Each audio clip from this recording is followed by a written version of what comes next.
pagi. Wah, berjumpa lagi dengan Kakak Layan pagi hari ini. Apakah adik-adik di rumah ada sukacita? Ya, Kak Vika juga ada sukacita dan semangat untuk melayani adik-adik di rumah. Ayo adik-adik, sebelum kita memulai ibadah, Kak Vika mau bertanya, apakah adik-adik juga sudah menyiapkan kidung cerianya, Alkitabnya, dan persembahan? Ayo yang belum disiapin dulu ya, karena kita akan memuji nama Tuhan dulu. Oke, adik-adik, sekarang sebelum kita bernyanyi, kakak mau ngajak adik-adik untuk bersaat teduh sejenak. Saat teduh dimulai.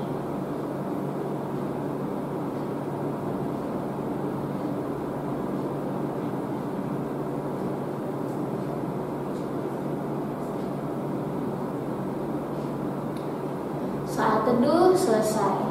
Wah adik-adik, Kak Vika mau ngajak adik-adik untuk bangkit berdiri supaya lebih semangat kita bernyanyi. Ayo adik-adik, kita buka kidung cerianya dari 22 ayat pertama dan ayat keempat. Besarlah kasih Bapa.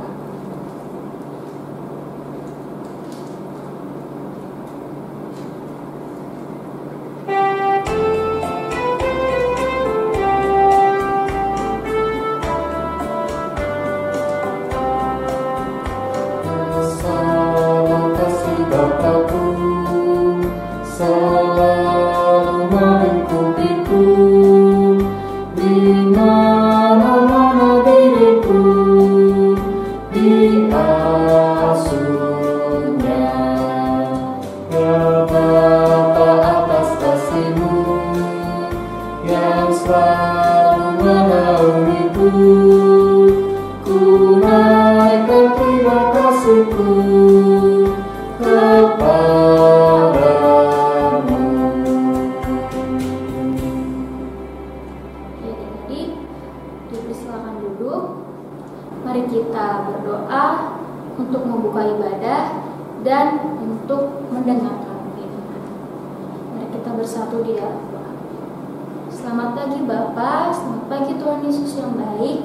Kami bersyukur atas kebaikan-Mu dan berkat-Mu yang kami rasakan pada pagi hari ini. Tuhan, sekarang kami akan memulai ibadah pelayanan anak. Kiranya Tuhan menyertai ibadah ini supaya kami juga bisa di rumah mendengarkan dan melakukan firman-Mu dengan baik Tuhan. Tuhan, berkati juga kakak Layan yang akan memberitakan firman-Mu. Terima kasih Tuhan Yesus Kristus, terpujilah nama-Mu. Amin.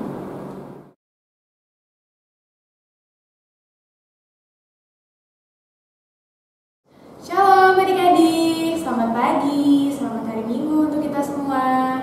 Gimana kabar pagi hari ini? Kakak berharap kita semua dalam keadaan baik, sehat, dan sukacita tentunya ya. Nah adik-adik, Alkitabnya yuk kita buka bersama. Kita membuka dari Nehemia 3 ayat 1 sampai 8. Nehemia 3 ayat 1 sampai 8. Teman kita akan membacakannya untuk kita. Kakak mengajak adik-adik untuk bangkit berdiri.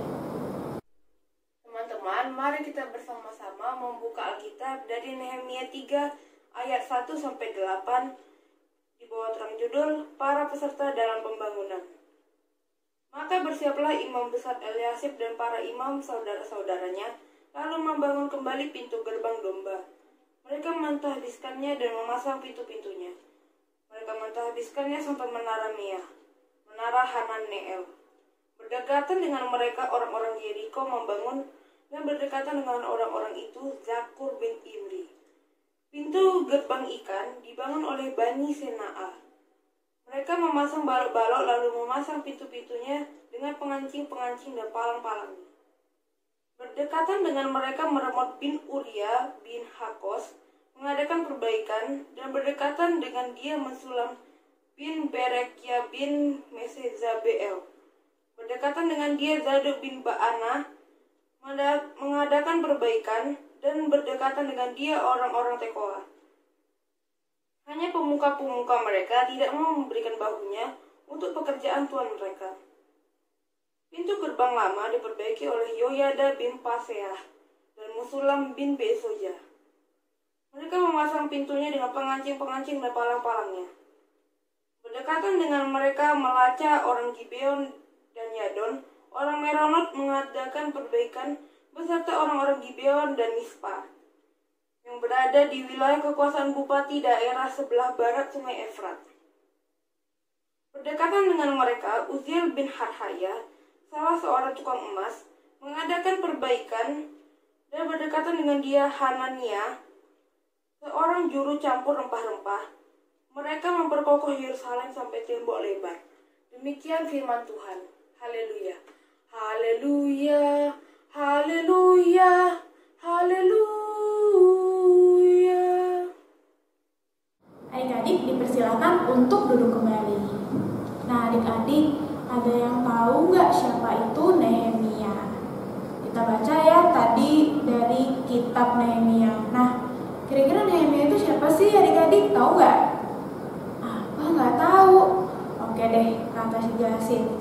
Jadi Nehemia ini adalah seorang juru minum Raja Artasasta. Juru minum itu apa sih Kak Tasya? Jadi juru minum ini adalah orang yang pertama kali mencicipi minuman dan juga makanan raja sebelum raja memakan atau meminumnya. Nah, sehingga pekerjaan dari Nehemia ini sangat spesial ya, karena di satu sisi memiliki resiko yang besar juga, dan juga dia merupakan kepercayaan raja gitu, karena dia mempunyai hubungan yang sangat dekat ya.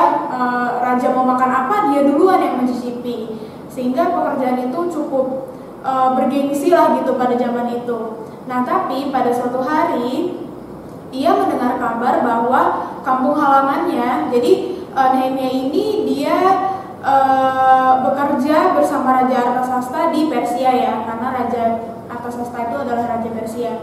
Nah, kampung halamannya atau kota kelahirannya itu adalah Yerusalem.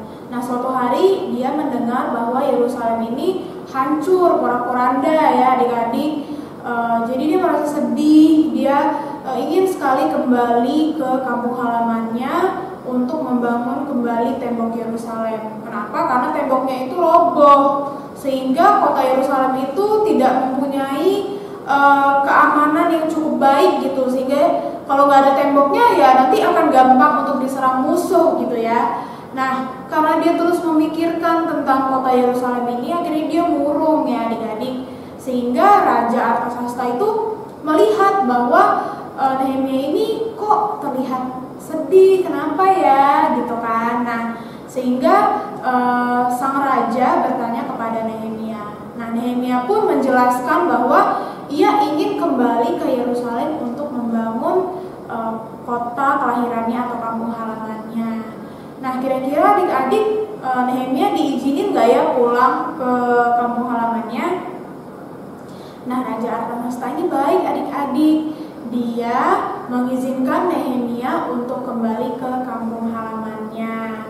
Dan juga Nehemia meminta untuk Raja Artasasta untuk membuat surat kepada pemimpin-pemimpin di sana agar dia diizinkan untuk membangun tembok Yerusalem. Nah, singkat cerita nih ya, Nehemia kembalilah dia ke Yerusalem. Untuk apa? Untuk membangun tembok Yerusalem ya. Nah, kira-kira nih adik-adik, tembok Yerusalem itu kan besar gitu ya. Nah, Nehemia bisa nggak ya bangun tembok itu seorang diri? Tentu saja bisa ya adik-adik, tapi akan memakan waktu yang sangat lama, mungkin berpuluh-puluh tahun gitu ya. Dan mungkin Nehemia udah keburu tua dan meninggal gitu ya sebelum temboknya selesai. Sehingga apa adik-adik? Dia butuh bantuan dari orang lain gitu. Dia butuh bantuan dari orang-orang di Yerusalem untuk membangun tembok tersebut. Akhirnya apa adik-adik?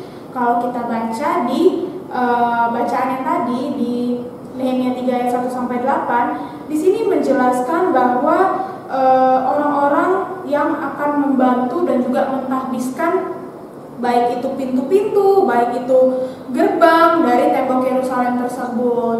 Nah, adik-adik, kenapa sih karena tadi pasti akan lama gitu ya selesainya. Terus juga yang kedua adalah ya ketika dia mengerjakannya bersama-sama dengan orang lain pasti akan lebih cepat selesai gitu. Nah, adik-adik yang mau kita pelajari nih dari si Nehemia ini apa ya? Kita bisa lihat bahwa dia adalah orang yang menjadi tidak hanya memiliki niat yang baik untuk membangun tembok Yerusalem, tapi dia juga mau mengumpulkan orang-orang untuk bekerja sama membangun kembali tembok Yerusalem. Sehingga Sehingga pembangunan tembok tersebut cepat selesai gitu ya adik-adik. Nah, dengan demikian ketika tembok Yerusalem itu selesai, akhirnya mereka bisa lebih cepat lagi beribadah kepada Tuhan dengan aman, tidak takut dengan serangan musuh begitu ya. Sehingga ya niat Nehemia ini sangatlah baik gitu. Nah, adik-adik sebagai anak-anak Tuhan, kita juga mau saling bekerja sama dengan sesama kita adik-adik. Kalau Nehemia aja dia bisa bekerja sama dengan orang lain untuk membangun tembok yang besar, tentu kita juga bisa. Contohnya nih adik-adik, ketika ibadah nih seperti pagi hari ini, ada kakak layan yang sebagai liturgos, ada juga yang sebagai pemberita firman, ada juga adik-adik layan yang membaca Alkitab. Itu adalah bentuk kerjasama yang kita lakukan untuk memuliakan Tuhan melalui ibadah. Terus juga kalau di sekolah contohnya adik-adik ada yang namanya jadwal piket. Nah, piket itu kan biasanya dalam satu hari ada beberapa orang yang ditugaskan untuk memastikan keadaan kelas itu bersih, rapi begitu ya. Nah, ketika kelompok piket ini dibentuk, ya kita harus mau bekerja sama. Gak mungkin satu orang aja yang nyapu, ngepel, terus juga beresin kursi, meja, bisa kecapean gitu ya. Tujuannya adalah supaya orang-orang di dalam daftar piket itu bisa bekerja sama untuk membangun suasana yang rapi, bersih, dan juga kondusif di kelas. Terus juga ketika di rumah ya adik-adik, meskipun nih mama bisa mengerjakan semuanya ya, bisa nyapu, bisa ngepel, tapi bukan berarti kita jadi tidak mau membantu, tidak mau bekerja sama untuk menghasilkan rumah yang rapi, yang bersih. Justru kita harus membantuin mama di rumah untuk nyapu, atau kalau bisa nyuci piring, adik-adik bantu nyuci piring. Atau adik-adik, ketika adik-adik misalnya main, adik-adik harus mau membereskan mainannya. Supaya supaya mama juga gak kecapean di rumah gitu kan. Kalau kecapean nanti bisa gampang sakit gitu ya. Nah, begitu ya adik-adik, sebagai anak-anak Tuhan dan juga makhluk sosial, kita harus mau bekerja sama satu dengan yang lainnya, saling menolong satu dengan yang lainnya. Misalnya juga contohnya kalau ada teman-temannya yang tidak mengerti pelajaran, nah adik-adik harus mau menolong, membantu, atau mungkin membuat kelompok belajar bersama gitu ya. Atau di sekolah misalnya ada mengerjakan tugas kelompok, nah adik-adik harus bijak membagi tugasnya supaya supaya semua anggota kelompoknya mempunyai tugas dan tanggung jawab yang sama. Jangan sampai nih ada orang yang cuman satu aja yang ngerjain semuanya, yang lain cuman nebeng nama doang gitu kan. Itu namanya bukan kerja sama, itu namanya memanfaatkan teman gitu ya. Nah, kita jangan jadi anak yang seperti itu. Kita seharusnya menjadi anak-anak yang mau bekerja sama dengan sesama kita, dengan teman-teman kita, dengan orang tua atau saudara di rumah. Untuk apa? Untuk menciptakan satu kondisi yang lebih baik lagi, untuk memuliakan Tuhan juga tentunya. Nah, adik-adik, semoga firman hari ini boleh terus mengingatkan kita bagaimana nih kita bisa meneladani Nehemia ya, yang sekalipun dia mempunyai pekerjaan yang bonafit gitu, yang bergengsi, tapi dia tidak lupa dengan kampung halamannya gitu ya. Di kampung halamannya pun dia tidak mau hanya mengandalkan kekuatan sendiri, tapi dia mau bekerja sama dengan orang-orang di Yerusalem untuk membangun tembok. Sehingga temboknya. Jadi orang-orang di sana bersukacita, mereka bisa hidup dengan bahagia. Nah, demikian firman Tuhan adik-adik. Tuhan Yesus memberkati.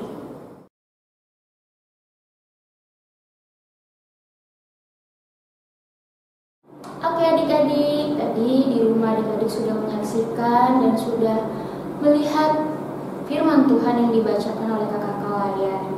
Semoga apa yang diberitakannya adik-adik bisa melakukannya ya dengan baik.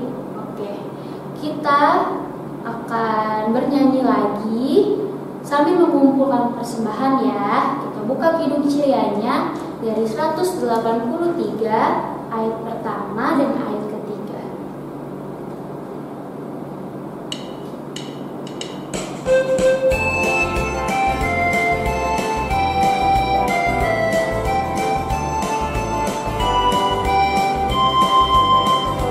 Kita satu di dalam Tuhan, satu gereja yang esa. Marilah bertolong-tolongan, saudaraku semuanya. Marilah bertolong-tolongan, saudaraku semuanya.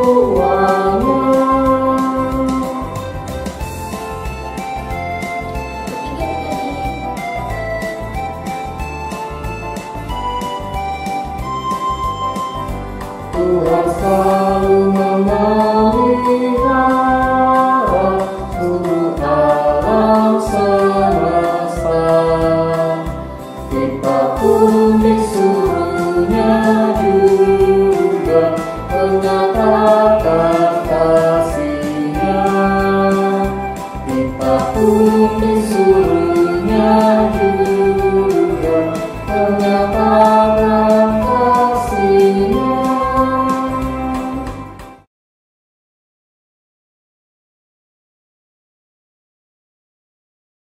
Nah adik-adik, kita sudah berada di penghujung ibadah kita. Terima kasih untuk adik-adik yang masih semangat untuk mengikuti ibadah, dan kakak berharap kita dapat terus mengikuti ibadah di minggu-minggu selanjutnya. Mari adik-adik, kita satukan hati kita berdoa. Tuhan Yesus yang baik, terima kasih kami sudah boleh mengikuti ibadah hari Minggu pelayanan anak pada pagi hari ini. Kami sudah boleh memuji dan memuliakan nama-Mu dan juga mendengarkan kebenaran firman-Mu Bapa. Biarlah kami dapat menjadi anak-anak-Mu yang bukan saja mau mengasihi tapi juga mau bekerja sama dengan sesama kami Tuhan untuk kemuliaan nama-Mu saja. Tuhan Yesus, kami mau berdoa untuk keluarga kami, untuk orang tua kami, untuk papa mama kami dalam pekerjaan mereka Tuhan. Biarlah Engkau yang memberkati, memberikan mereka kekuatan dan juga sukacita. Berkati juga kami Tuhan, anak-anaknya. Biarlah kami dapat menjadi anak-anak yang saling mengasihi satu dengan yang lainnya, dengan saudara-saudara kami, dan juga menjadi anak-anak yang membawa berkat di tengah-tengah keluarga kami. Tuhan, kami juga mau berdoa untuk sekolah kami yang masih dilakukan secara online. Biarlah Bapa, kami dapat terus mengikuti pelajaran dengan baik. Kami dapat terus mengikuti setiap kelas dari guru-guru kami dengan baik. Meskipun secara online Bapa, tapi biarlah Engkau yang dapat memberikan kami hikmat kepandaian dan hikmat pengertian akan pelajaran yang disampaikan oleh guru-guru kami. Kami berdoa juga Tuhan untuk gereja kami, GPIB Zebulon Batam dan juga Bajem Ezra Tiawangkap. Biarlah Engkau yang memberkati baik Ibu Pendeta, para majelis dan juga jemaat-jemaat yang berada di dalamnya Tuhan. Biarlah Bapa, ibadah yang sudah dilakukan secara offline maupun online Bapak dapat terlaksana dengan baik, orang-orangnya dapat tetap mematuhi protokol kesehatan, dan kami dapat tetap bertumbuh Tuhan meskipun melalui ibadah-ibadah online Tuhan. Bapak, kami juga berdoa untuk kakak-kakak layan yang sudah melayani melalui video online pada pagi hari ini. Tuhan juga yang memberkati mereka dalam kehidupan mereka, dalam pergumulan dan juga dalam setiap aktivitas mereka Tuhan. Biarlah mereka dapat tetap bersemangat, dapat tetap mau melayani dan memuliakan Engkau Tuhan melalui video online ini. Tuhan, kami juga berdoa untuk persembahan yang baru saja kami kumpulkan. Biarlah Engkau yang berkati persembahan kami agar dapat dipergunakan dengan baik, dipergunakan dengan bertanggung jawab untuk kemuliaan nama-Mu saja. Terima kasih Bapa yang baik, kami mohon ampun untuk segala dosa dan kesalahan kami. Sambut doa ini yang kami naikkan hanya di dalam nama Tuhan Yesus Kristus yang sudah mengajarkan kami berdoa. Bapa kami yang di sorga, dikuduskanlah nama-Mu, datanglah kerajaan-Mu, jadilah kehendak-Mu di bumi seperti di sorga. Berikanlah kami pada hari ini makanan kami yang secukupnya, dan ampunilah kami akan kesalahan kami, seperti kami juga mengampuni orang yang bersalah kepada kami. Dan janganlah membawa kami ke dalam pencobaan, tapi lepaskanlah kami daripada yang jahat. Karena Engkaulah yang empunya kerajaan dan kuasa dan kemuliaan sampai selama-lamanya. Amin. Bapa, terima kasih. Bapa, terima kasih. Bapa di dalam surga, ku berterima kasih. Amin. Ibadah kita sudah selesai adik-adik. Selamat hari Minggu, Tuhan Yesus memberkati. Bye-bye, sampai jumpa minggu depan ya.